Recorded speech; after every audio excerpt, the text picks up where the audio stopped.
अबे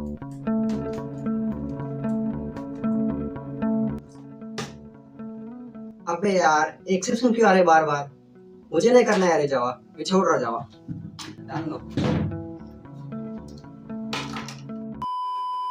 क्या आप भी यही सोचते हो और प्रोग्रामिंग करने का मन नहीं करता? इसका सॉल्यूशन मेरे पास है। मैं आपको आज जावा में कैसे एक्सेप्शन प्रॉपरली हैंडल करते हैं बहुत ही इजी वे में एंड प्रैक्टिकल वे में समझाऊंगा। मैं आपको प्रॉपरली करके दिखाऊंगा कि जावा में कैसे एरर आपको हैंडल करना है। कभी भी आपके प्रोग्राम में एरर नहीं आएंगे। चलिए स्टार्ट करते हैं।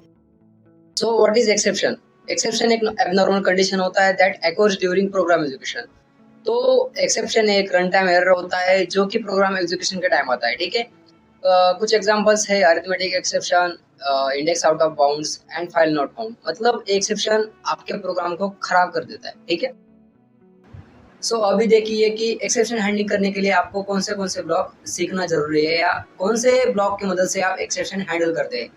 तो ट्राई ब्लॉक है जो कि आप जिस कोड में एरर आने वाला है, मतलब आपको लगता है कि इस कोड में एरर आ सकता है, तो वो कोड का पार्ट आपको ट्राई ब्लॉक के अंदर डालना है, ठीक है। ट्राई ब्लॉक के अंदर आपको और लिखना है, ठीक है। उसके बाद कैच ब्लॉक आता है। तो कैच ब्लॉक में आपको क्या करना है कि आपको एक्सेप्शन हैंडल करना है। मैं आपको समझाऊंगा प्रैक्टिकल करके कि कैसे एक्सेप्शन हैंडल किया जाता है, ठीक है, कैच ब्लॉक में।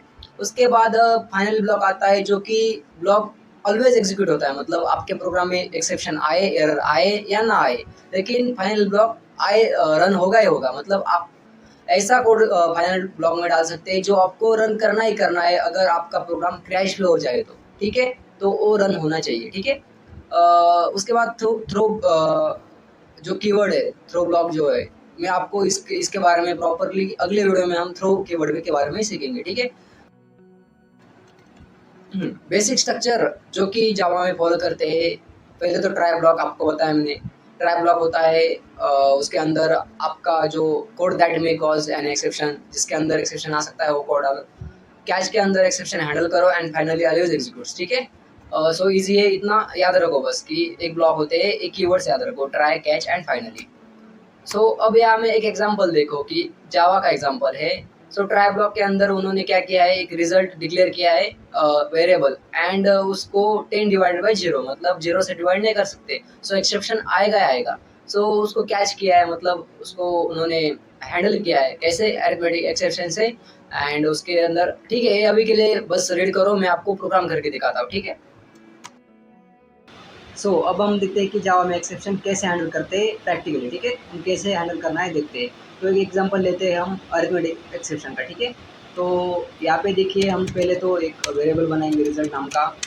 Result is equal to 10 divided by 0 करेंगे, ठीक है। प्रिंट करेंगे 10 को, रिजल्ट उठाएंगे system dot out dot print, ठीक है। रिजल्ट हमने क्या कर लिया, प्रिंट कर लिया। ये क्या कर देगा, एक्सेप्शन दे देगा। तो हमें क्या करना है, इसको हैंडल करना है। ये जो कोड है एक्सेप्शन जो दे रहा है, वो कोड को हमें क्या करना है, ट्राई के अंदर लिखना है, ठीक है। ट्राई के अंदर हमने लिख लिया, तो एक्सेप्शन क्या हो गया, हैंडल हो गया, ठीक है। अब हमें क्या करना है, कैच ब्लॉक। कैच ब्लॉक के अंदर क्या लिखना है, जो एक्सेप्शन आ रहा है, मतलब कौन सा एक्सेप्शन आ रहा है, हमारा अरिथमेटिक एक्सेप्शन आ रहा है, ठीक है। अरिथमेटिक एक्सेप्शन ई, ठीक है। और इसके अंदर हम सिस्टम डॉट एक मैसेज भेजेंगे यूज़र के लिए, system dot out dot print, ठीक है, कि क्या नहीं कर सकते, ठीक है। मतलब हम हैंडल कर रहे हैं तो हमें मैसेज भेजना पड़ेगा कि कौन सा एरर आ रहा है, ठीक है। हमारा प्रोग्राम ताकि क्रैश ना हो, ठीक है। यहाँ पे क्या लिखना है हमें कि कांट डिवाइड बाय 0, ठीक है। लिख लिया। अब हमारा हैंडल हो गया है, ठीक है। अगर यहाँ पे एक्सेप्शन आ भी जाए तो भी हमारा हैंडल हो जाएगा, हमारा प्रोग्राम अच्छे से चलेगा, फ्लो बिगड़ नहीं जाएगा, ठीक है। मैसेज क्या आएगा आउटपुट पे, कांट डिवाइड बाय 0, ठीक है। लास्ट में फाइनली कीवर्ड लिखेंगे ताकि हमारा फाइनल कीवर्ड क्या होता है, फाइनली ब्लॉक क्या होता है कि फाइनल ब्लॉक के अंदर आपको वो कोड लिखना है जो कोड की ऑलवेज एग्जीक्यूट करना है आपको, ताकि एक्सेप्शन आए या ना आए फिर भी फाइनल ब्लॉक ऑलवेज एग्जीक्यूट, ठीक है। यहाँ पे क्या लिखना है कि system dot out dot print, ठीक है। यहाँ पे लिखेंगे इट ऑलवेज एग्जीक्यूट, ठीक है, ठीक है।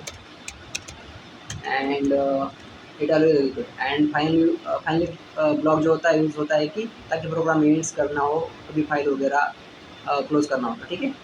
सो अभी हमने हैंडल कर लिया, अब हम आउटपुट देखते हैं कि क्या आता है, ठीक है। तो आउटपुट क्या आ रहा है, हमारा आउटपुट आ रहा है can't divide by 0, it's always execute, ठीक है। तो इसका मतलब हमने हमारा जो एक्सेप्शन है प्रॉपरली हैंडल कर लिया। अगर 0 की जगह 12 होता तो हमारा रन नहीं होगा कुछ भी, हमारा जो मेन प्रोग्राम है वही रन होगा, आउटपुट वही आ जाएगा, ठीक है। सो 12 नहीं, ठीक है। तो देखते हैं क्या आता है। सो आउटपुट आएगा 5, ठीक है। 5 आ गया and it's always execute, her bar execute आता है, ठीक है। एक्सेप्शन आए या ना आए, अभी एक्सेप्शन नहीं आया है, ठीक है, मतलब फिर भी हमारा जो फाइनल ब्लॉक है एग्जीक्यूट हो गया, ठीक है। तो इस तरह से हैंडल कीजिए। याद रखिए कि ट्राई ब्लॉक के अंदर आपको कोड लिखना है जो कि एक्सेप्शन दे रहा है, एंड आपको कैच ब्लॉक के अंदर फाइनल जो एक्सेप्शन हैंडल करना है वो लिखना है, ठीक है। एंड फाइनली के अंदर आपको जो कोड एग्जीक्यूट करना है ऑलवेज, मतलब जो कोड आपको एक्सेप्शन आए या ना आए फिर भी रन करना है, तो आप फाइनली के अंदर लिख सकते हैं।